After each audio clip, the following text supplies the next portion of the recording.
Hey guys, welcome to our YouTube channel and today we are going to study biomolecules. So last lecture में हमने डाइसैकराइड्स ख़त्म कर लिया था और reducing and non reducing sugars भी हमने देख लिए थे। और आज जो करने वाले हैं, आज कार्बोहाइड्रेट का अंतिम दिन है। आज कार्बोहाइड्रेट्स को पूरी तरीके से समाप्त कर देंगे और इसमें जो एक टॉपिक बचा हुआ है पॉलीसैकराइड, जिसमें हमें तीन चीज़ें पढ़नी है, स्टार्क, अमाइलोपेक्टिन एंड सेल्यूलोज के बारे में। और आज ये आपका चैप्टर पूरी तरीके से ख़त्म हो जाएगा, कार्बोहाइड्रेट्स वाला टॉपिक। बाकी बायोमोलिक्यूल्स तो फिर हम अमीनो एसिड्स भी देखना है और उसके बाद nucleic acid, vitamin, enzymes. Chapter तो खैर काफ़ी बड़ा है, लेकिन कार्बोहाइड्रेट वाला पार्ट ख़त्म हो जाएगा। यहाँ पे लिख भी सकते हो carbohydrate finale, carbohydrate, carbohydrate finale. तो वीडियो लेक्चर को मैं शुरू करूँ उससे पहले कि आपसे कहना चाहता हूँ कि अगर आप इस चैनल पर नए हैं तो प्लीज़ इसको सब्सक्राइब कीजिए, लाइक कीजिए, दोस्तों के साथ ज़रूर शेयर करिए, तभी आपके लिए और वीडियोस मैं ला सकूँगा। और प्लीज़ बेल आइकन को दबाना बिल्कुल मत भूलिएगा, ताकि आपको डेली अपडेट्स मिलती रहे वीडियोस की। तो चलिए बिना टाइम वेस्ट किए करते हैं शुरू। Polysaccharides, polysaccharides. देखिए गाइस, आज इस चैप्टर को फिनिश कर देंगे बिल्कुल। तो हेडिंग डालेंगे पॉलीसैकेराइड्स, पॉलीसैकेराइड्स। पॉलीसैकेराइड्स पढ़ने वाले हैं। पॉलीसैकेराइड में क्या पढ़ेंगे हम लोग, पहले इसकी डेफिनेशन लिख लीजिए थोड़ी। एक सेकेंड, ब्लू से थोड़ा कर लें इसको रंग बिरंगे। It contain it contain contains large number of monosaccharide. तो क्या करते हैं, large number of monosaccharide units आपस में ज्वाइन होती है। यूनिट्स जॉइंड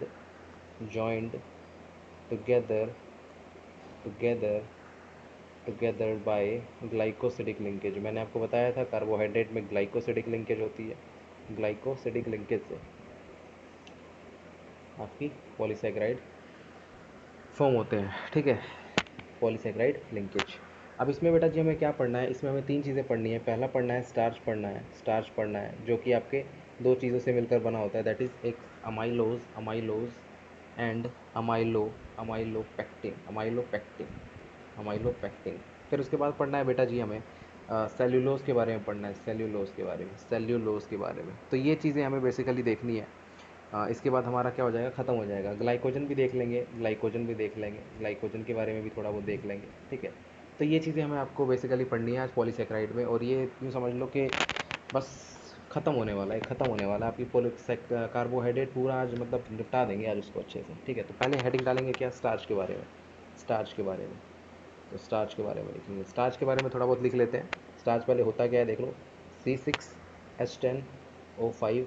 और ये किस में होगा, पॉलीसैकेराइड होगा तो एन। ये बहुत सारी यूनिट से जुड़ा होता है आपका, ठीक है। दूसरी चीज़ होती है कि पॉलीमर ऑफ ग्लूकोज होता है, पॉलीमर ऑफ ग्लूकोज होता है, ठीक है। जिस तरीके से आपका फ्रक्टोज था वो डाइसैकेराइड था, ग्लूकोज एंड फ्रक्टोज से मिलकर बन रहा था। माल्टोज जो बन रहा था ग्लूकोज की यूनिट से बन रहा था, दो यूनिट ऑफ ग्लूकोज से। लैक्टोज वहीं दूसरी तरफ गैलेक्टोज और ग्लूकोज से मिलकर बन रहा था। जो स्टार्च है ये पॉलीमर होता है किसका, ग्लूकोज का, ठीक है। इसके बारे में थोड़ा बहुत अगर मैं लिखूँ तो मिक्सचर ऑफ, मैंने बताया था किससे बनता है ये, mixture of two two structurally structurally structurally structurally different polysaccharides, polysaccharides, ठीक है। दो स्ट्रक्चर से मिलके बनता है आपका कौन कौन सा, अमाइलोज जैसा कि मैंने पहले बताया, और दूसरा अमाइलोपेक्टिन। तो पहले अमाइलोज हेडिंग डालेंगे आप लोग, अमाइलोज के बारे में लिखेंगे कि अमाइलोज क्या होता है, ठीक है। तो अमाइलोज में क्या होता है, अमाइलेज में जो लिंकेज होती है बेटा जी, C1 एंड C4 लिंकेज होती है। C1 एंड C4 लिंकेज होती है किसके बीच में, ग्लूकोज के बीच में, जैसा कि मैं ऊपर बता चुका हूँ, यूनिट ऑफ ग्लूकोज, ठीक है। इसमें जो बेटा जी नंबर ऑफ ग्लूकोज यूनिट जो होती है ना, ग्लूकोज यूनिट कितनी होती है, अराउंड 60 to 300 यूनिट्स होती हैं इसमें। और ये बनता किस तरीके से है, जैसे ग्लूकोज में बना देता हूँ। ग्लूकोज आप बनाना जानते हैं, आप तो बहुत बार बना चुके हैं। ये OH होगा आपका, और यहाँ पे एक सेकेंड, इसको पूरा ही बना देंगे एक साथ। चलो बना के पूरा एक एक करके ही दिखा दें, या फिर आप बना चुके हैं ग्लूकोज को जानते हो तो डायरेक्ट ही बना देंगे ना। तो इसको पहले इसकी वैलेंसी पूरी कर लेते हैं, OH और CH2OH, ठीक है।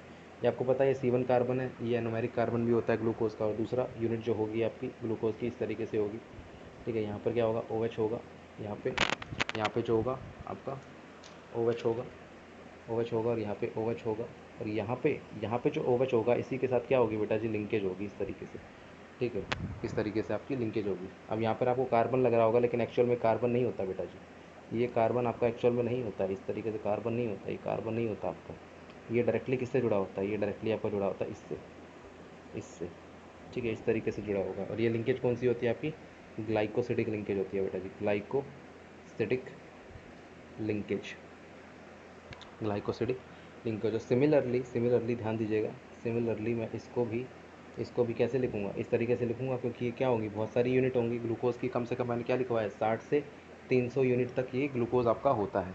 ठीक है, और अगर मैं आपसे पूछूँ तो इधर भी ऐसे ही आएगा, इधर भी ऐसे ही आएगा, क्योंकि क्या होते हैं, पॉलीसेक्राइड होते हैं। मैं ऐसे डैश डैश करके दिखा देता हूँ इस तरीके से, पॉलीसेक्राइड होते हैं। अगर मैं बात करूँ बेटा जी, तो पहले तो ये लिख लो alpha 1,4 glycosidic linkage, glycosidic glycosidic linkage. ठीक है, अगर मैं बात करूँ रिड्यूसिंग होंगे कि नॉन रिड्यूसिंग होंगे, तो मैंने आपको एक ट्रिक बताई थी रिड्यूसिंग और नॉन रिड्यूसिंग देखने का। वो ट्रिक ये थी कि आपको एनोमेरिक कार्बन पे ये चेक करना है कि OH प्रेजेंट है कि एब्सेंट है, या फिर एब्सेंट है। अगर वो प्रेजेंट होगा तो वो क्या होंगे, रिड्यूसिंग शुगर होंगे, अगर एब्सेंट होगा तो वो क्या होंगे, आपके नॉन रिड्यूसिंग शुगर होंगे। तो देखो एनोमेरिक कार्बन कौन सा है, एनोमेरिक कार्बन जो है इसमें, एनोमेरिक कार्बन ये वाला होगा और ये वाला होगा। तो देखो क्या यहाँ पर OH फ्री है, बिल्कुल भी OH फ्री नहीं है, क्योंकि दोनों OH ने क्या कर रखा है, ग्लाइकोसिडिक लिंकेज बना रखा है यहाँ पे। ठीक है, और ये वाला OH भी किसी ना किसी ग्लूकोज के साथ आपका लिंकेज बना रहा होगा, क्योंकि ये पॉलीसेकेराइड है। तो इसलिए यहाँ पर OH जो है वो एब्सेंट है, जिसकी वजह से इसको क्या कहते हैं, नॉन रिड्यूसिंग शुगर।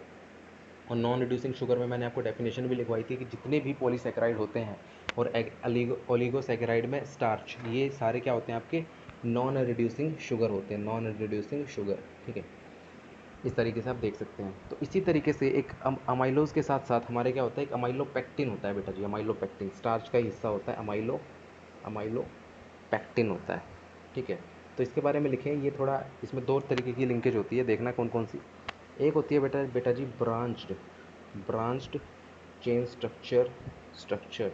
पहले तो ब्रांच चेन स्ट्रक्चर होती है, इट इज़ कंपोज्ड ऑफ यहाँ पर कितने, 25 से 30 होती है बेटा जी, 25 से 30 यूनिट होती है किसकी, ग्लूकोज यूनिट्स की 25 से 30 यूनिट होती है ग्लूकोज की। ठीक है, इस तरीके से। और किससे जॉइंट होती है, जॉइंट बाय वही ग्लाइकोसिडिक लिंकेज। मैंने बताया सारे कार्बोहाइड्रेट में कौन सी लिंकेज होती है, ग्लाइकोसिडिक लिंकेज होती है।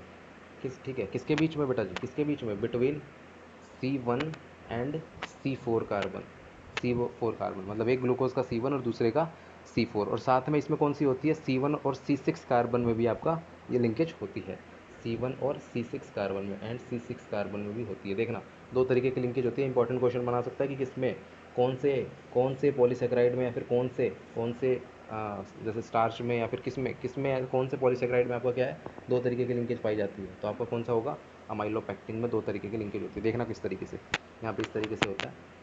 इसको बना देता हूँ, पहले मैं ग्लूकोज बनाऊँगा इस तरीके से, ऑक्सीजन को इससे जोड़ूंगा ऐसे, ऑक्सीजन को इस तरीके से जोड़ूंगा, और ये आपका ऑक्सीजन होगा, और यहाँ पे OH होगा, CH2OH होगा, OH होगा, OH होगा, यहाँ पे ऑक्सीजन होगा, और ये इस तरीके से आगे फर्दर और भी होगा।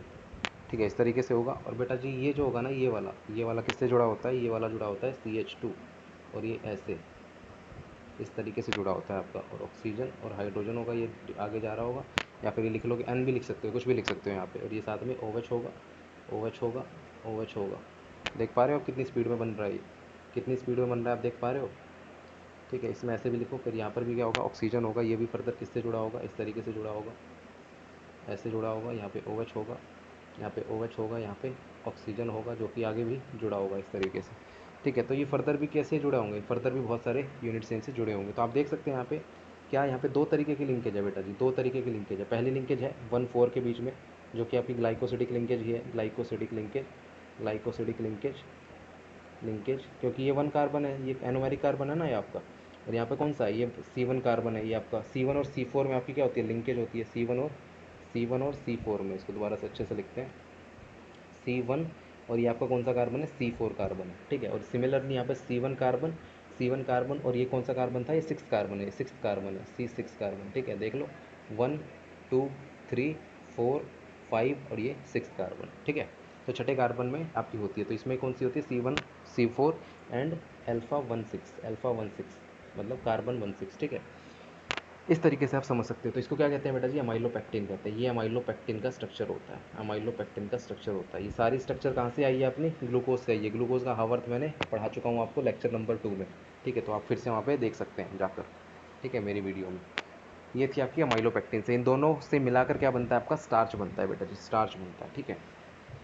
उसके बाद आता है, उसके बाद क्या आता है, उसके बाद आपका आता है ग्लाइकोजन, ग्लाइकोजन। तो इसकी काफ़ी काफ़ी क्या होती है, कॉम्प्लिकेटेड स्ट्रक्चर होती है इसकी, इसलिए इसके स्ट्रक्चर जो है नहीं बनाई जाती। तो इसके बारे में लिख जरूर लेंगे, जैसे कि सेम लाइक अमाइलोपेक्टिन, अमाइलोपेक्टिन की तरह ही होती है, अमाइलोपेक्टिन की तरह ही होती है, लेकिन बट ब्रांचिंग ब्रांचिंग ब्रांचिंग जो ब्रांचिंग होती है वो टेक प्लेस कब, ब्रांचिंग कब होती है, take place after after 5 to 6 glucose unit, 5 to 6 glucose unit, ठीक है, और हाईली ब्रांच्ड होती है, हाईली ब्रांच्ड, ठीक है। तो इसलिए इसको पढ़ना थोड़ा मुश्किल होता है कॉपी पेन पे, तो इसको हम लोग नहीं करेंगे, और कहीं पे भी आपकी स्ट्रक्चर बहुत ही कम मिलेगी इसकी, अगर आप देखोगे भी तो, ठीक है। ये होता है ग्लाइकोजन, ग्लाइकोजन, ठीक है, इतना तो आप जानते ही हो, बाकी आप थोड़ा बहुत पढ़ सकते हो, थ्योरीज वगैरह एनसीईआरटी को रेफ़र कर सकते हो, एनसीईआरटी में काफ़ी अच्छा भी दिया गया है इसे, ठीक है। तो दूसरा जो होता है हमारा, जो इंपॉर्टेंट नहीं है वैसे, पॉइंट एग्जाम के पॉइंट ऑफ व्यू से इतना इंपॉर्टेंट नहीं है, अगला जो है सेल्यूलोज, ये आपका इंपॉर्टेंट हो सकता है। अच्छा, एक चीज़ और तो बताई नहीं आपने, रिड्यूसिंग होगा कि नॉन रिड्यूसिंग होगा, ये रिड्यूसिंग होंगे कि नॉन रिड्यूसिंग होंगे। देखो एनोमेरिक कार्बन चेक करो, ये एनोमेरिक कार्बन है, ये एनोमेरिक कार्बन है, ये एनोमेरिक कार्बन है, और आपका ये एनोमेरिक कार्बन है। यहाँ पे चारों पे क्या है, OH क्या है, OH जो है, OH क्या है, एब्सेंट है, वो लिंकेज में जा रहा है ना, ग्लाइकोसिडिक लिंकेज में, तो क्या होंगे, नॉन रिड्यूसिंग, नॉन रिड्यूसिंग। और डेफिनेशन भी क्या कहती है कि जितने ही पॉलीसेकेराइड होते हैं नॉन रिड्यूसिंग शुगर होते हैं। और ये भी क्या है आपका माइलोपेक्टिन, ये भी क्या है, नॉन रिड्यूसिंग शुगर है, ठीक है।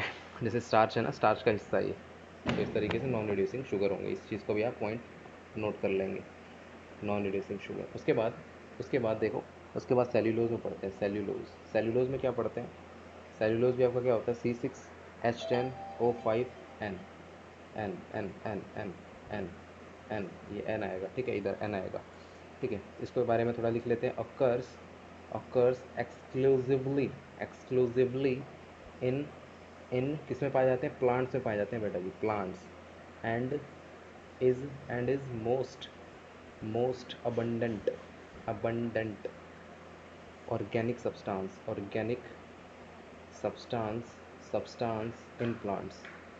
इन प्लांट्स, ठीक है। It is it is it is straight chain polysaccharide. आपका माइलोपेक्टिन क्या था बेटा जी, ब्रांच था ना, और ग्लाइकोजन भी क्या था, ब्रांच था। तो ये आपका उसमें ही पूछ सकता है, 2-4 पॉइंट्स में दे देगा और बोलेगा कि इसमें से कौन सी स्टेटमेंट ट्रू है या कौन सी फॉल्स है। तो आपका ये दे सकता है कि सेलुलोज होते हैं, स्ट्रेट चेन पॉलीसेकेराइड कंपाउंड होते हैं। It is straight chain polysaccharide compound only of किसके होते हैं, बीटा ग्लूकोज के होते हैं, beta only of beta D glucose, इसमें बीटा डी ग्लूकोज होता है। देखो अभी तक अमाइलोज में क्या पढ़े थे, अल्फा डी ग्लूकोज था, अमाइलोपेक्टिन में अल्फा डी ग्लूकोज था, लेकिन सेलुलोज में कौन सा होता है, बीटा डी ग्लूकोज होता है। यूनिट होती है, किससे ज्वाइंट होती है, ज्वाइंट बाय किससे, ग्लाइकोसिडिक लिंकेज,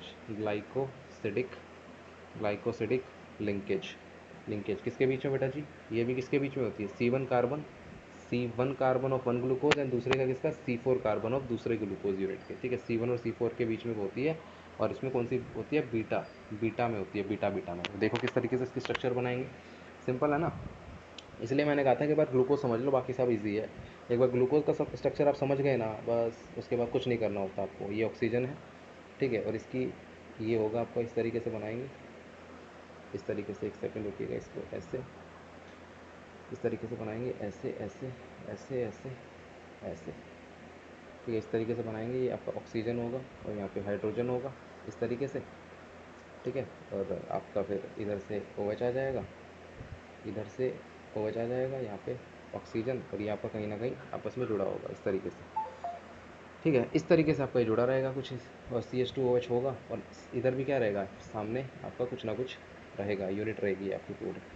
इस तरीके से हम लोग बना लेंगे, ठीक है। तो देख सकते हैं आप यहाँ पे ग्लाइकोसिडिक लिंकेज होती है, कौन सी लिंकेज होती है, ग्लाइकोसिडिक लिंकेज होती है, ग्लाइकोसिडिक ग्लाइकोसिडिक लिंकेज होती है इनके बीच में, ठीक है। तो ये क्या था बेटा जी आपका, ये था आपका सेल्यूलोज का स्ट्रक्चर था, ये सेल्यूलोज कहते हैं इसको, ठीक है। ये आपका सेल्यूलोज था, इसमें बीटा लिंकेज जो होती है इस तरीके से होती है। तो आपने पढ़ लिया क्या, स्टार्च के बारे में पढ़ लिया, ग्लाइकोजन के बारे में पढ़ लिया, सेल्यूलोज का के बारे में पढ़ लिया।